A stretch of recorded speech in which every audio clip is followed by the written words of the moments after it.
I'm Doug Schoen. We're back with Campaign Insiders, Pat Caddell, John LeBoutelier. Let's go to Soundbite 7, Ron Paul at the Nevada Convention, and talk about Nevada and Maine. Okay. There we go. What happened, I guess, when Ron Paul won, 21 of 25 delegates in Nevada? And Maine, John, what was the... 23. I have it. That's a lot in Maine, too. Yeah. Did he take control of Maine? I think he did. Yeah. So my question is, what are the implications, guys, for the continued presence of Ron Paul as a force? We're getting tweets about him. We got them yesterday when we were doing Campaign Insiders on the news channel. What are the implications? Well, there are a couple. First of all, let's understand something. His organization is very good in these small, arcane-ruled, dominated events. And what they're doing is they're stealing delegates from Romney in terms of the people. Most of these states still bind these delegates to vote as the results were. But he is electing. This is happening all over the country. Apparently half of Massachusetts, I just read this morning, also he elected the delegates rather than the Romney delegates. In Romney's own state. One of his This is what his Can he deny Romney the nomination? No, of course not. Nor can he tie it up. The fact is, though, it does go to the point that John has made before. Romney has to deal with Paul.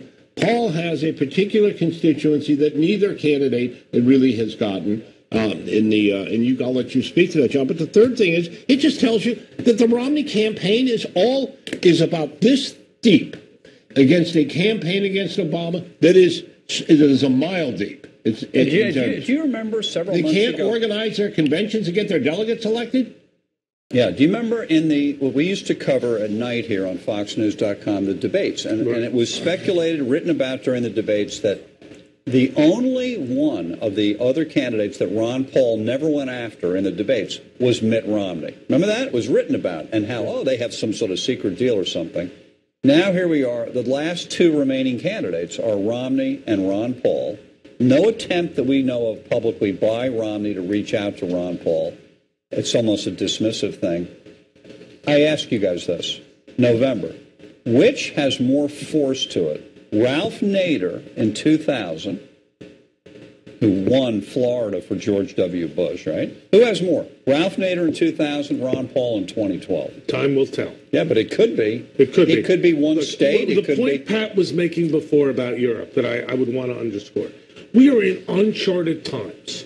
The fact that we have swing states that are effectively tied, a national election that's effectively tied, to me is less important than what we've all been saying, particularly Mr. Caddell, which is that the electorate is polarized, divided, and angry, with the emphasis on anger.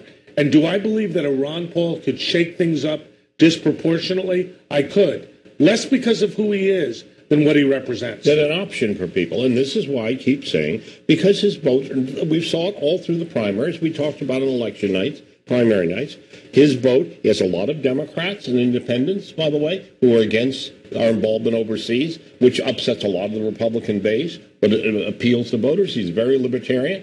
He appeals to a lot of regular conservatives on the Fed and on the budget and so forth. It is an interesting coalition approach. These are voters that neither other of the parties know how to speak to. And Romney needs to find a way to accommodate Paul and his own party.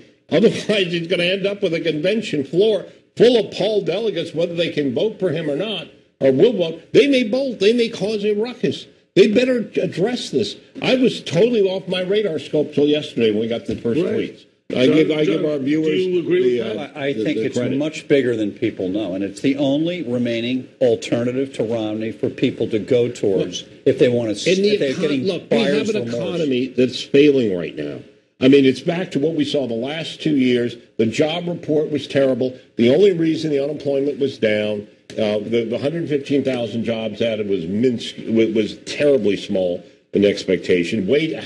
Less than half of what it was in January and February, and that wasn't great. And we had 363,000 people leave the workforce.